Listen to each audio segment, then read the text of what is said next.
읽겠습니다.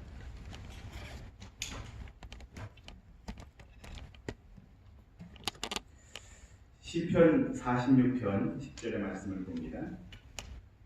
시편 46편 10절입니다.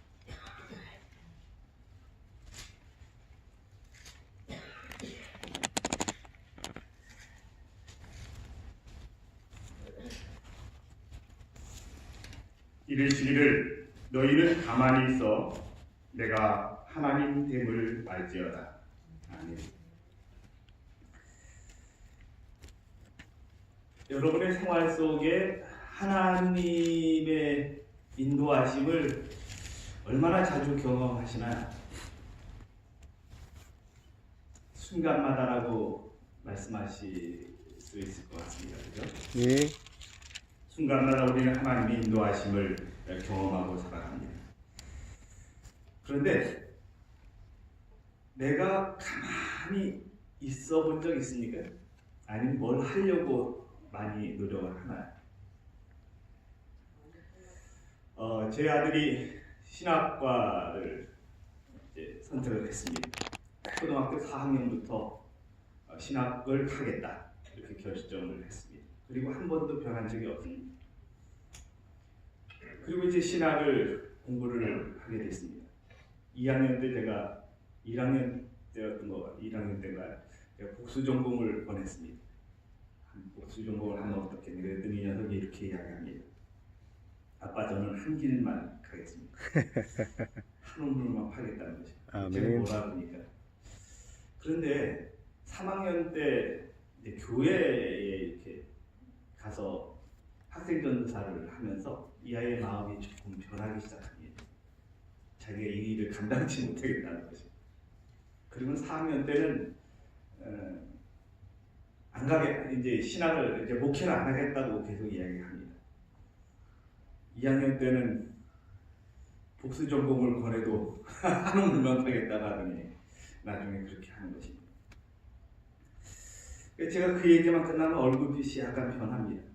저는 줄곧 무엇 하기를 원합니까? 이 아이가 목회의 길을 가기를 원하고 있고 그렇게 기도하고 있어요. 근데 본인은 그 길이 힘들겠다고 생각을 하는 것입니다. 그래서 저는 가만히 있었습니다. 그리고 기도할 수밖에 없었습니다. 이제 졸업을 했습니다. 그리고는 이것저것 취직할 자리를 찾는 것입니다. 목회 어떤 지원도 않고 또 뭐 신청도 안 합니다.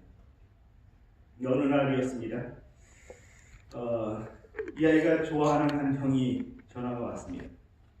야, 서울 삼육 초등학교에 필요하다는데 갈래? 근데 결정도 이렇게 다른 것을 생각하고 있었고 그런데 대답할 겨를도 없이 생각할 겨를도 없이 또 목사님께 전화가 왔습니다. 그리고는 이런 사정이 있는데 그럼 이렇게 결정하자라고 해서 일이 갑자기 진행이 되어버렸습니다. 본인의 생각과 전혀 다른 방법으로 인도하시는 과정을 보았습니다. 모르겠습니다. 또 다른 어떤 과정들이 있을 것입니다. 그런데 지금까지 보면 하나님께서 그의 영혼을 인도하시고 하나님이 가만히 있어서 그가 그 길을 가기를 원하시는 그래서 요나처럼 자꾸 이렇게 뭔가를 다른 길로 가려고 하는데 하나님 그 길로 인도하시는 그런 과정들을 볼 수가 있습니다. 제가 이렇게 보면서 가만히 있어서 하나님 됨을 알지어다 이 말씀이 갑자기 생각이 났습니다. 그의 길에 인도하시는 과정들을 보면 정말 하나님께서 인도하시는 과정들을 제가 봐왔거든요. 그래서 앞으로 어떻게 될지 모르지만 또 어떻게 결정할지 모르지만 지금도 여전히 그는 흔들리고 있지만 그러나 그가 가는 길에 하나님의 인도하심을 분명히 경험할 거라는 확신을 가지고 옵니다. 아멘. 여기 심령이 가난한 자는 지난주에도 제가 말씀을 드렸지만 가난한 자입니다. 가난한 자. 근데 그 가난이 어떤 가난이라고요? 페네스는 매일 노동으로 사는 자라고 했습니다. 그건 우리도 포함이 됩니다. 뭐 이렇게 축적된 재산이 없어서 뭘 해야지만 매일마다 살아가는 거예요. 그래서 저도 이제 직장 근무를 하면서 매달 월급에 의해서 살아갑니다.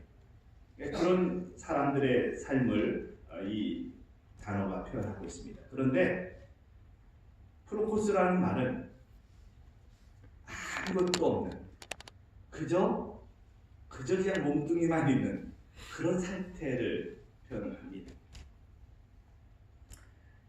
뭐 이게 여기 표현을 빌리면 가난한, 구걸하는 뭐 이런 단어를 표현할 정도로 그런 상태를 표현하고 있습니다. 심령이 가난하다는 말에 이 단어를 왜 굳이 썼을까요? 여러분의 마음속에 미련이 남아있지 않은 그죠? 욕심이나 자아나 세상을 사랑하는 마음이나 또 내가 기대하는 어떤 것이나 이런 것에 욕심이 남아있지 않은 그저 가난한, 찢어지게 가난한 그 상태를 심령이 가난한 자라고 표현할 수 있겠습니다. 그러면 오늘 우리의 마음속에 어떤 상태로 어떻게 시작하는 것이 옳은가 하는 것입니다. 저는 이 심령이 가난한 자라고 하는 것을 이 하나님과의 관계 회복이라고 생각을 합니다. 하나님과의 관계가 회복되어지면 모든 것이 달라지게 되어 있습니다. 제가 어제 한안교회 순서를 갔습니다. 그리고 이제 순서를 마치고 교과 공부를 하는데 어떤 그 반에 들어가서 앉아서 이렇게 있었습니다. 그 지도 교사님이 이런 말씀을 하십니다. 우리가 품성이 완전하게 변하는 것은 어려울 것 같다는 것입니다. 자기가 경험을 보니까 그렇다는 것입니다. 어떻게 완전할 수가 있겠냐는 것입니다. 근데 그거는 누구를 봐서 그렇습니까? 날 보면 그래요. 날 보면 완전하게 변할 수 없습니다. 그건 가능성이 없어요. 1% 있습니까? 1%도 없습니다. 0.1% 됩니까? 그것도 안 됩니다. 그런데 이미 하나님께서 뭘 하셨어요? 구원을 약속하셨어요. 그 구원은 이미 주어진 구원입니다. 그런데 그걸 선택하느냐 안 하느냐가 지난주에 교과에 자유선택이라는 단어가 나왔죠. 그 선택은 내가 하는 것입니다. 거기에 다른 결과가 나오는 것이지 구원하시기를 원하시는 하나님의 구원에 대한 주님의 그 확고한 의지는 다른 것이 없다는 것입니다. 나를 구원하시는 은혜는 그냥 그렇게 주어진 거예요. 여기에서 복이라는 단어도 그런 것이라고 말씀드렸죠. 이미 주어진 것입니다. 주어진 것. 그게 내가 심령이 가난해지면 그 다음에 주시는 것이 아니라 이미 주어진 복이에요. 그런데 그걸 받아들이냐 못 받아들이냐는 나에게 달려있다는 것입니다. 선택이 나에게 있는 것입니다. 그래서 어떤 사람이 말하기를 하나님이 사람을 만드시고 끝까지 고민한 것이 있다면 자유의지일 것 같다 그렇게 표현을 했어요. 그 문제가 정말 중요한 문제이기도 한데 사람에게 그 자유의지를 주면 이게 또 문제가 되는 부분들도 있을 수 있지만 그러나 그것이 하나님의 마음이에요. 우리에게 그렇게 마음을 주십니다. 그런데 오늘 우리가 심령이 가난한 자는 하나님과 관계 회복이 이루어지지 않으면 결국 그 일을 이룰 수 없다는 것입니다. 그런데 그 관계 회복에 있어서 뭐가 중요하냐면 갈급이 중요한 거예요. 갈급. 이 갈급의 대표적인 사람이 누구였습니까? 사마리아 여인이었어요. 그가 그 길을 그렇게 갈급할 때 하나님이 그에게 분명한 길을 보여주시는 모습들을 봅니다. 또 이제 저는 제 표현인데요. 우러러보는 마음이 있어야 한다고 생각합니다. 그리고 또 한 가지는 하나님 우선주의의 삶을 살아가는 것입니다. 매 순간마다 뭘 선택할 때마다 내가 선택하는 어떤 과정에서 하나님이 우선적으로 딱 생각이 떠올라야 합니다. 결정해놓고 하나님 이거 인도해 주셔서 감사합니다 이렇게 하는 사람들이 있어요. 근데 하나님께서 뭘 원하실까? 지금 예수님이라면 이 상황에서 어떻게 하실까? 라는 사실을 먼저 생각하면 그 결정이 아주 쉬워진다는 거예요. 예를 들면 우리가 품종 변화가 안 되죠. 그런데 주님의 마음을 알기 시작하면 저절로 이루어지는 과정들을 봅니다. 내가 노력하는 것, 정말 내가 변하려고 노력을 그동안에 그렇게 했는데 그것이 10년이 걸렸고 20년이 걸렸는데 어느 한순간 하나님과의 관계 회복이 이루어지면서 10년, 20년 동안 해오던 일이 순간적으로 달라지는 경험들을 합니다. 제가 자주 설교할 때 말씀드렸던 한 아이가 있죠. 광천에서 광천 삼육을 지금 서해 삼육인데요. 서해 삼육을 다니는데 중학교 3학년이에요. 이 아이가 1, 2학년까지 공부를 너무너무 잘하다가 3학년 때는 공부를 안 하기 시작하고 오빠한테 관심이 많고 그래서 오빠 이렇게 그쪽에 관심을 많이 가지다가 너무 그렇게 하니까 이 대안학교로 부모님이 저희 대안학교로 보내셨고 제가 이제 일하던 그 대안학교에 보내셨고 그래서 그곳에 왔는데 이 아이가 처음에도 오빠에게 관심이 있어서 정말 마음에 드는 오빠에게 오빠가 가장 관심이 많은 부분 성경 외우고 말씀 듣고 하는 것을 보면서 오빠 나랑 성경 외우기 내기하자. 그렇게 해서 성경 외우는 내기를 하다가 이 아이가 변하기 시작하는 모습을 봤어요. 그 다음에는 오빠에게 관심 있는 것이 아니라 말씀에 관심이 생기더라고요. 그리고는 그 아이의 변하는 모습이 점진적이 아니라요. 급진전적으로 변하더라고요. 그 아이가 평생 해오던 노력과 상관없이, 그죠? 상관없이 주님과의 관계가 연결되어지니까 순간적으로 변하는데 굉장히 크게 변하는 모습을 봤습니다. 여기 맨 마지막에 말씀이 있죠. 여러분 글씨가 작아서 잘 안 보이시는지 모르겠는데요. 야고보서 4장 8절입니다. 주 앞에서 낮추라. 그리하면 주께서 뭐 하시리라? 너희를 높이시리라.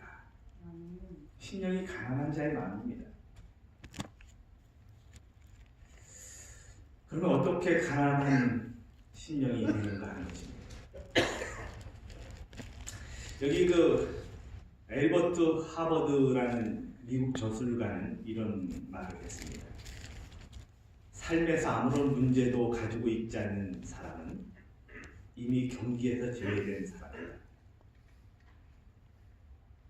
삶에서 아무런 문제가 없는 사람은 제외된 사람이다. 여러분 다 문제를 가지고 계십니까? 예. 다행입니다. 그러면 뭐예요? 제외된 사람이 아니에요. 다 문제가 있다는 것입니다. 그 문제가 있다는 사실은 제외되지 않았다는 희망을 말하고 있습니다. 그런데 여기 심령이 가난한 자, 어떻게 심령이 가난해지는가를 이렇게 봤더니 여러 가지가 있는데 첫째는 병들었을 때입니다. 경험하시지 않습니까? 내가 몸이 아프니까 어떻게 되던가요? 옛날에 소중하게 여기던 것이 소중해지던가요? 아니요. 옛날에 가치 있다고 여겼던 정말 내가 목숨처럼 생각하던 것이 어떻게 변하던가요? 그냥 쉽지는 않은 문제지만 포기하게 되잖아요. 포기하게 되죠. 약해졌을 때의 모습입니다. 그때 바로 기회가 되는 것을 확인할 수가 있습니다. 우리는 늘 사람 앞에 살아갑니다. 그런데 어떤 생각을 못하느냐 하면 하나님 앞에 여전히 있다는 사실을 생각 못합니다. 사람 앞에 있으면서. 그런데 뭘 생각할 필요가 있느냐면 사람 앞에 있으면서 사람과 함께 대화하면서 사람과 함께 동행하면서 그 사람을 사람으로 대하는 것이 아니라 하나님 앞에 하나님께 뭔가를 하는 것처럼 그런 마음으로 대할 필요가 있다는 것입니다. 쉬울까요? 어려울까요? 하나님과 관계 회복이 되면 쉬워집니다. 우리가 제일 문제가 뭐냐면 하나님과의 관계 회복이에요. 이게 제대로 이루어지지 않으면 다른 모든 것이 힘들어집니다. 또 이제 사람이 심령이 가난해지는 그 방법, 과정들을 보니까 버림을 받았을 때, 아까 말씀드린 사마리아 여인이에요. 이 가늠하다 잡힌 마리아입니다. 이 마리아는 버림을 받고 나니까 이 하나님과의 관계 회복이 쉬워지는 모습들을 봅니다. 예수께서 버림받은 한 여자의 미래를 보셨습니다. 우리의 미래를 보고 계시나요? 아멘. 우리를 살피시고 계시는 그분의 이 레이더망에 우리는 늘 이렇게 잡혀 있습니다. 선택은 우리에게 있습니다. 또 범죄했을 때입니다. 시편 51편 1절로 3절에 누구의 기도입니까? 다윗의 기도예요. 다윗이 범죄한 후에 그의 마음이 하나님으로 돌이키는 과정 중에 그가 쓴 시입니다. 범죄한 후에 자기의 나약함을 아는 것입니다. 그렇다고 늘 범죄하라고 하는 것은 아니지만 말입니다. 조금 전에 보았던 말씀을 한번 보겠습니다. 회개하지 않고 남겨진 죄는 내 몸에 총알이 박혀 있는 것 같다. 어떤 사람이 이런 말을 했습니다. 정말 좋은 말 같아요, 그죠? 여러분 몸속에 총알이 한번 박혀 있다고 생각해 보시고 어떤가요? 경험을 안 해봐서 모르지만 늘 막 이게 비가 오는 날에는 즉시 안다 그러죠. 그런 것이 있을 때 하여튼간 몸에 다른 변화들이 있어요. 그건 늘 가시만 박혀도 힘든데 말이죠, 그죠? 근데 회개하지 않고 남겨진 죄는 내 몸에 총알이 박혀 있는 것과 같다 이렇게 표현을 했어요. 또 한 가지는 이제 궁핍했을 때. 여기에 탕자가 이야기가 나옵니다. 탕자는 어떻게 했습니까?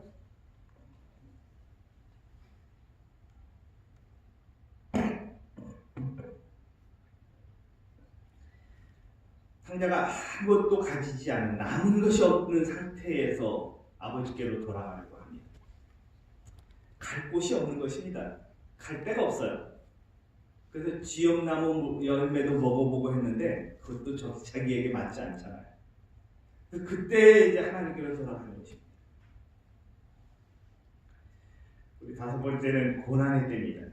창세기 37장 28절에 요셉이 팔려갑니다. 애굽으로 팔려가는 것입니다. 그런데 부조와 선지자 213쪽에 보면 요셉의 생각은 그의 아버지의 하나님께를 향했다. 그렇게 표현하고 있습니다. 누구에게 영향받은 거예요? 아버지에게 늘 아버지가 섬기던 하나님을 기억하는 것입니다. 제가 어릴 때 저희 아버님은 제가 말씀드릴 때도 가끔 이야기하지만 유명하지도 않으셨습니다. 뛰어난 모습도 없습니다. 근데 제가 제일 세상에서 존경하는 분이 아버지입니다. 저희 아버님은 제가 이제 이렇게 잠을 자다가 깨워보면 제 머리맡에서 기도하고 계신 때가 있습니다. 그 어린 시절인데 감동이 컸습니다. 그리고 늘 일하다가 이렇게 시간만 나시면 뭘 펴시고 계실까요? 성경을 펴거나 예언의 신을 펴거나 이렇게 계십니다. 그런 모습을 보고 자랐습니다.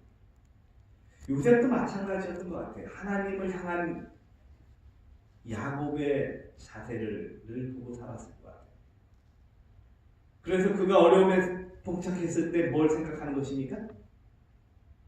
여기 표현 그대로 하면 누구의 하나님이요? 아버지의 하나님. 아버지가 섬기던 하나님. 아버지가 가르쳐 주신 하나님. 아버지가 이제까지 살아오면서 늘 아버지의 삶을 인도하신 하나님을 그가 떠올리는 것입니다. 그 순간에. 그 하나님 누구의 하나님이에요? 요셉의 하나님이에요.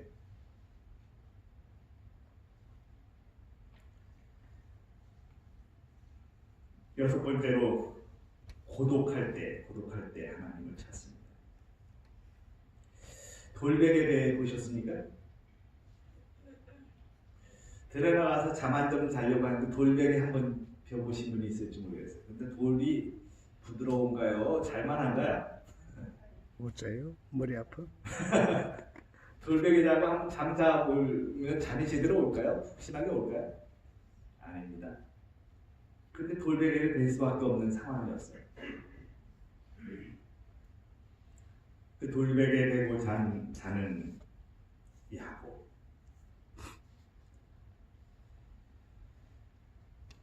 오늘 우리는 이런 어떤 상태들을 보게 됩니다. 끊임없이 내 자신의 상태에서 끊임없이 배우게 되어지는 과정들을 봅니다. 여러분 많이 비교해 보셨나요? 어떤 경우에든지 비교를 안 하는 경우들이 없는 것 같습니다. 비교를 하면 거기까지. 근데 우리의 비교가 하나님이 원하시는 방향을 하나님과 비교하라는 말은 좀 이렇게 어폐가 있어요. 그런데 무슨 표현을 하고 싶은지 여러분이 이해하시는 거죠. 하나님과 비교를 해야 하는 거죠. 이 말의 단어가 좀 잘못된 부분도 있는데요. 사람을 자꾸 비교하다 보면 수준이 거기까지뿐이 안 돼요. 하나님께로 향한 어떤 관심이 필요하다는 것입니다. 삶이란 겸손을 위한 오랜 수업 과정이다. 느티나무는 1000년을 사는 나무입니다.